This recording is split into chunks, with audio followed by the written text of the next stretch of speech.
Okay, so I wanted to play with you about a process that I've been working on and had some amazing results with, and see what comes out of that. So let's talk about what the vibrational components of it are, because if you're having success with it, then it is vibrationally accurate. Yeah, it's okay. So so we'll talk about that. So 60 days ago, I had an epiphany, right? And I said, and it's ridiculous to say it because you've been telling us so many times in so many ways, and I finally was like, dummy, I get it, right? So I said, I'm going to, for the next 30 days, I wrote out a calendar, and I said, for 30 days, every day, I'm going to look at this calendar, and I'm going to write down the things that I'm doing to make sure that I stay happy.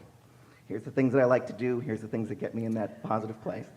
And it forced me, early on it was a struggle because I'd forget, oh yeah, that calendar, I gotta go do something to make me happy, which sounds crazy. But started to do that, and after a while it picked up momentum. And one of the things that I did was, I wrote you a thank you letter for all the amazing things that happened as a result of the process, which hadn't happened yet. And so every day, twice a day, I would read that letter, picturing the hot seat and me reading it, or me saying it to you as if it had already happened.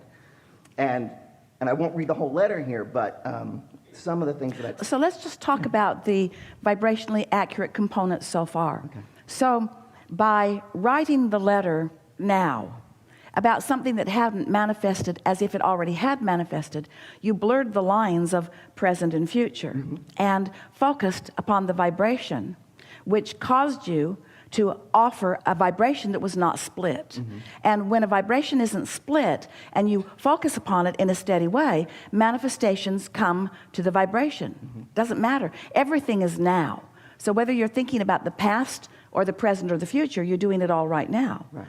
I've found the vibrational frequency and I'm practicing it now because of something that is coming. But when you play it like that, it shores up the vibration now. Yes. And the other aspect of it too is I wasn't that specific on some of it, because I noticed in the past I used to be very, very good at force filling my own grid. You know, I'd say, I want to date that person. I'm going to make this happen because she's the right one. And then I'd be dating her and I'd go, ooh, no, sorry. Right?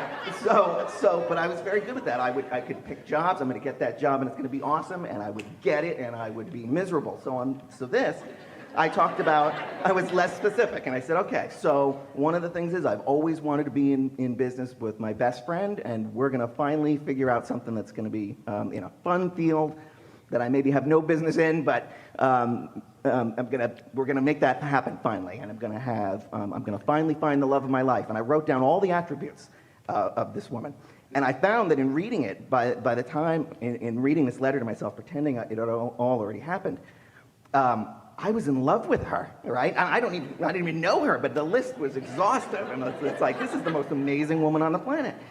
And I wrote about how, and I'm going to lose 15 pounds, and I'm going to eat whatever I want, and I'm going to not exercise, and it's going to be fantastic. So I'm reading this miracle thing, and so over the 30 days, or 60 now, I didn't lose 15 pounds, I lost 17 pounds. Not, thank you, not changing anything. My best friend calls me out of the blue and says, I've got this amazing idea for a business, we're going to be partners, I have no business being in this field whatsoever, but it's the field I want to be in, and he said we're 50-50 partners, and we're getting all kinds of feedback on this is going to be this amazing thing. I'm going to be quitting my boring job soon and doing that full time. And then out of nowhere, a woman who I have carried a torch for 10 years, who we've been very, very good friends, all of a sudden one day says to me, I don't know why I'm saying this, but I can't not anymore. I am in love with you. And she is amazing, like amazing, and she's everything that's on the list. She's all of those things, and I'm sitting there and I keep looking at her going, really, me? And she's saying the same thing to me. I can't believe it. So I don't want to talk her out of it, but so everything that I put in here to thank you for, I'm here now to say thank you from the bottom of my heart. So let's talk about the components of this. It's very clear what he's been doing. Did you hear a few dozen words that you kind of wished he wasn't saying? Like dummy, and the list was exhaustive. And can you feel how those words that usually we all cringe at didn't matter, because the universe isn't hearing his words. He doesn't mean any of those things with those words. He's using those words to entertain the rest of us. And that the vibrational frequency of his being is one of, he practiced himself into the momentum of expecting what he wanted through writing the list of what he wants and speaking of it as if it is already done.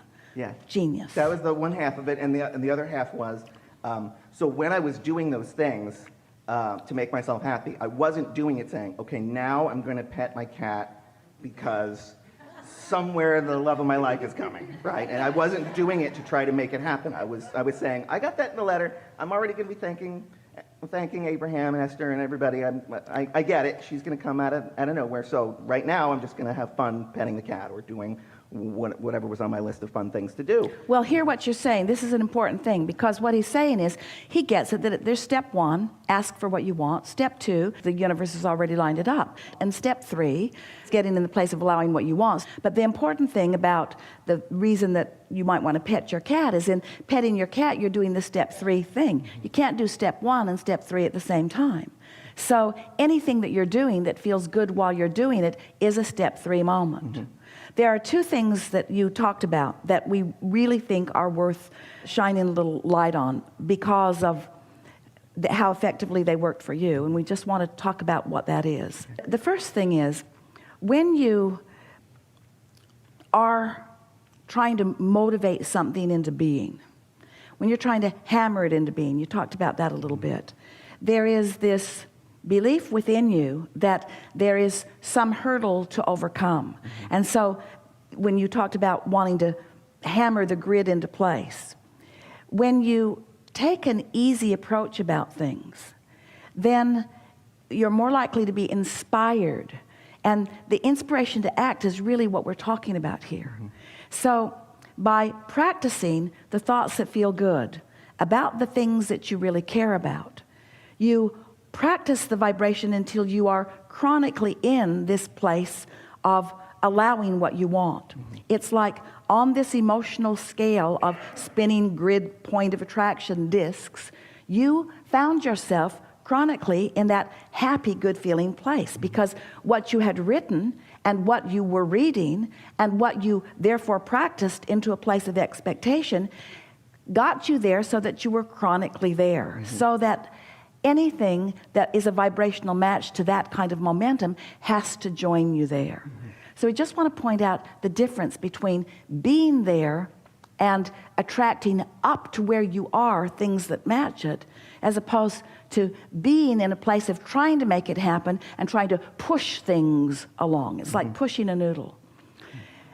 Everything that you said is vibrationally accurate. Everything that we felt from you while you said it is vibrationally accurate. Good.